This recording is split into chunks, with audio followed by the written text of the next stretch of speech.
to get an airstrike over on that opposite side. Copy.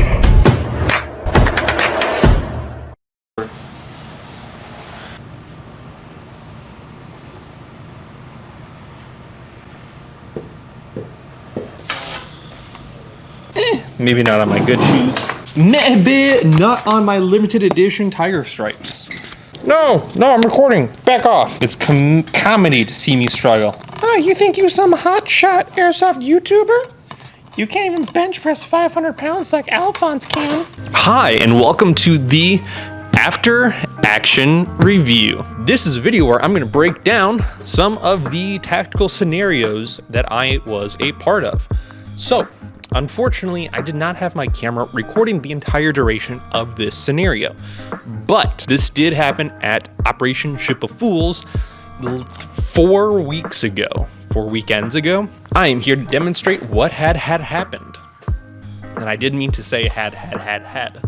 So we were spawning in at Castle side. We were on the pirate faction, and during this spawn, we were giving the direction, not quite an order, but a direction to assist in support by preventing military faction from attacking us from the flank. Now, of course, there was a very specific location that I was tasked with defending, and that was Center Land Bridge. And if anyone has ever been to action sports, they know that Center Land Bridge is a pain in the butt to try to fight over. It's one of those you gotta really get in the right time in order to do a complete full wash. Otherwise, one team is gonna overpower the other, and that's that.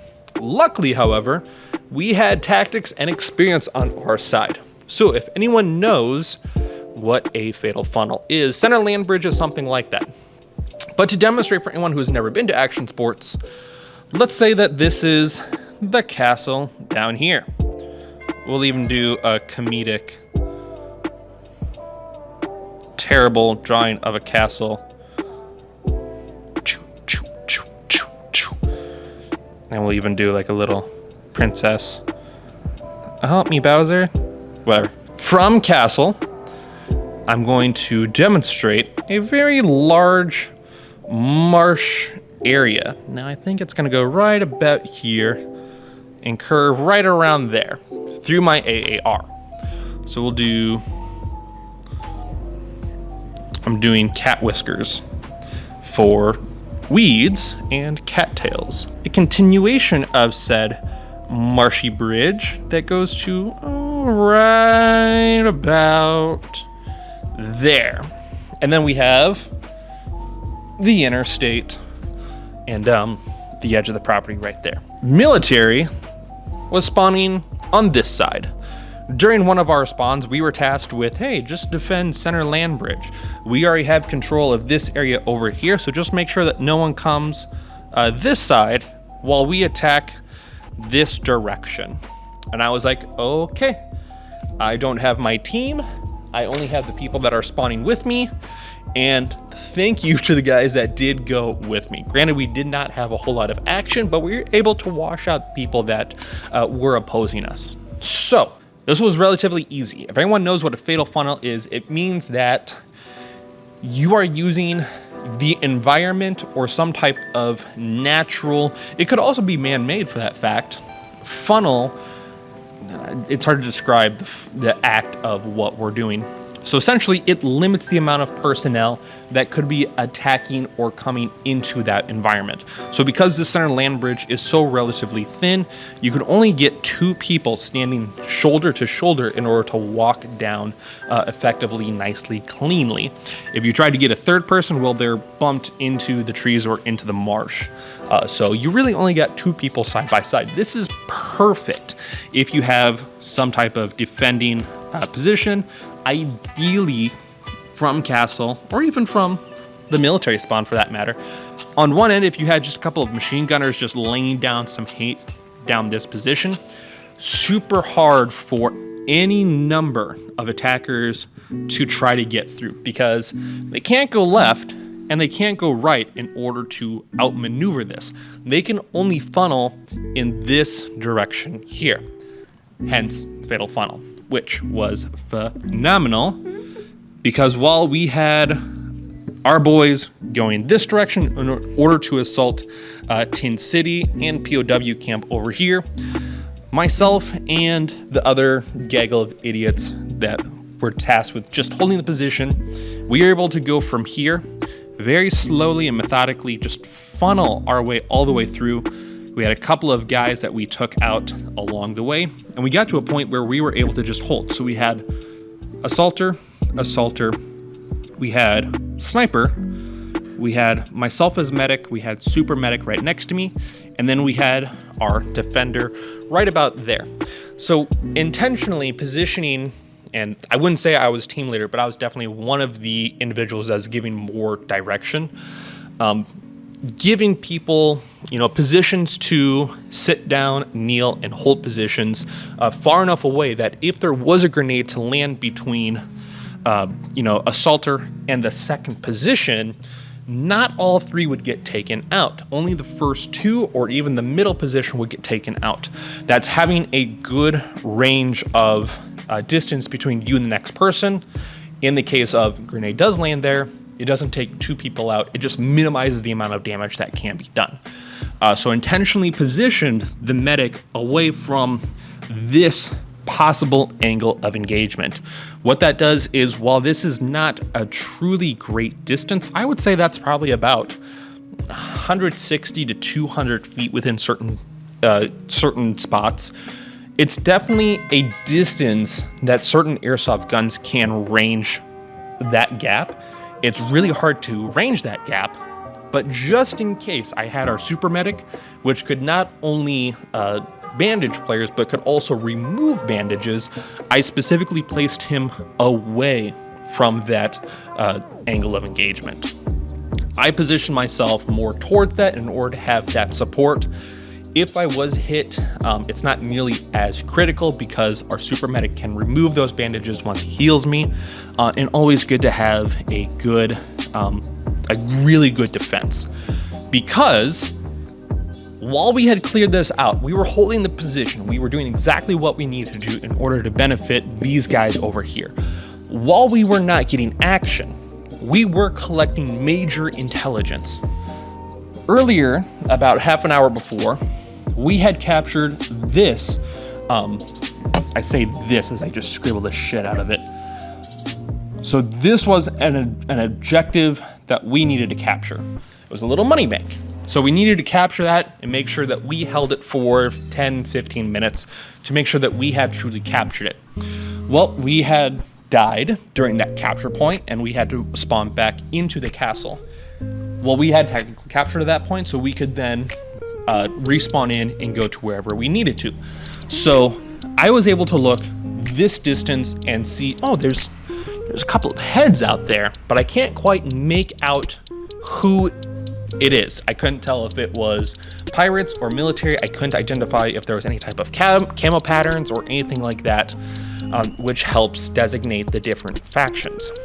So luckily, Sniper Guy, with his ranged rifle that he had a multi-zoom scope on, was able to position up in order to get accurate intelligence across this distance. Now, I would say that distance was probably about 80 yards, so maybe about 250 feet, just distance enough to where I could see that there were heads, but not know who they belonged to. So with his role of reconnaissance, sniper, he was able to identify, hey, we have a bunch of military on that position. And we counted like 8 or 10 heads, and we were able to radio that intelligence back to our command position, and command was able to go, you know what? Okay. That usually means that military is going to try to assault us from the side, so let's send a couple of extra bodies this direction in order to hold and defend this position as well. And from there, we could see any type of push this direction by that military, or we could even look this direction, look into Tin City, and just see how far forward those military are pushing in, or if our own teammates are pushing into Tin City. Now, again, this distance is a little hard for us to support, but we're able to accurately relay that information. It finally got to a point where there was such a hard push for either side. It was a pretty even battle.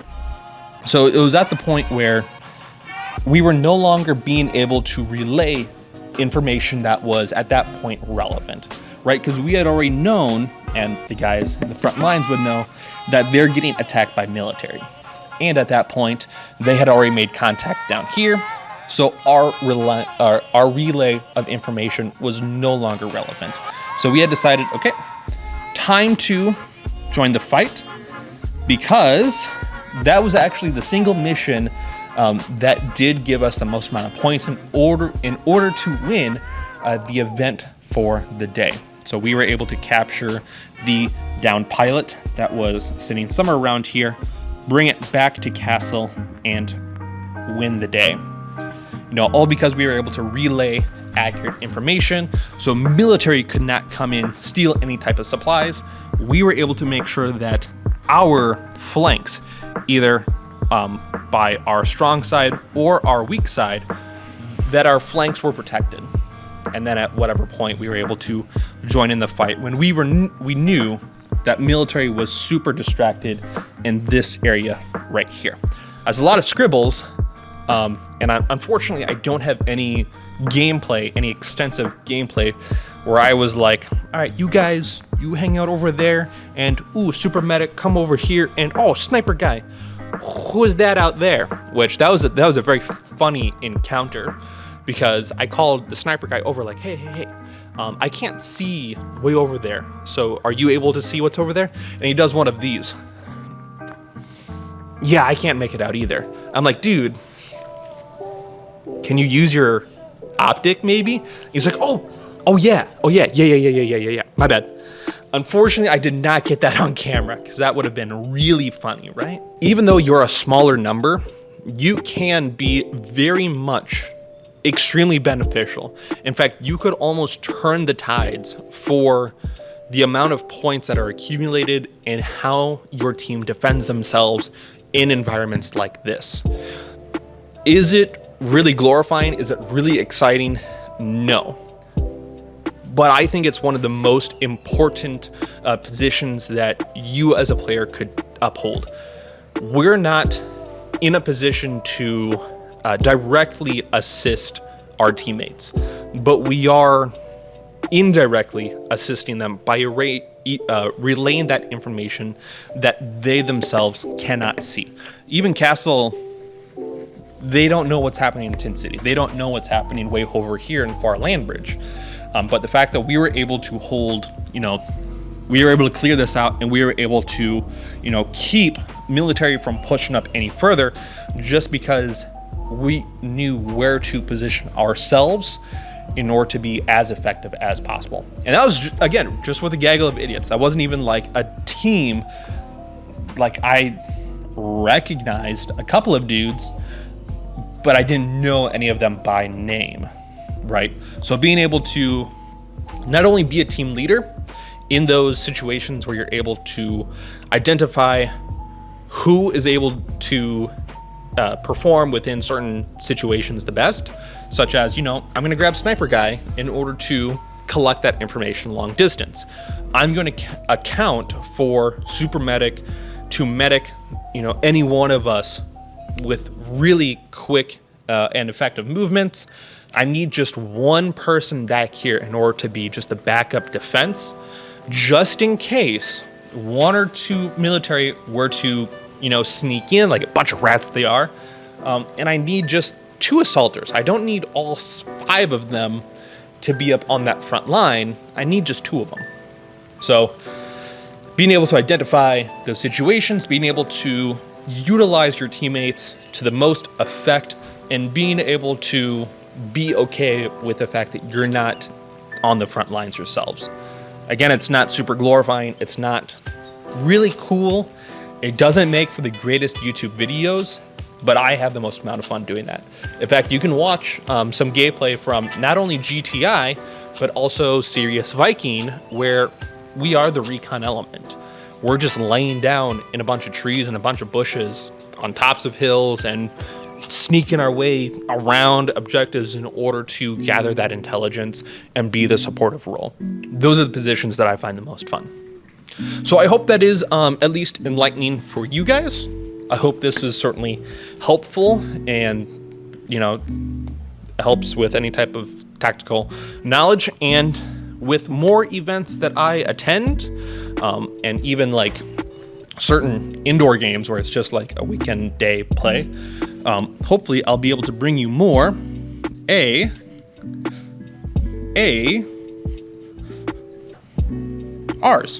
after action reports. Anyway, this is your host, Talon, and I'll see you guys in the next one. So you guys take care, stay safe, stay positive, and I'll see you later.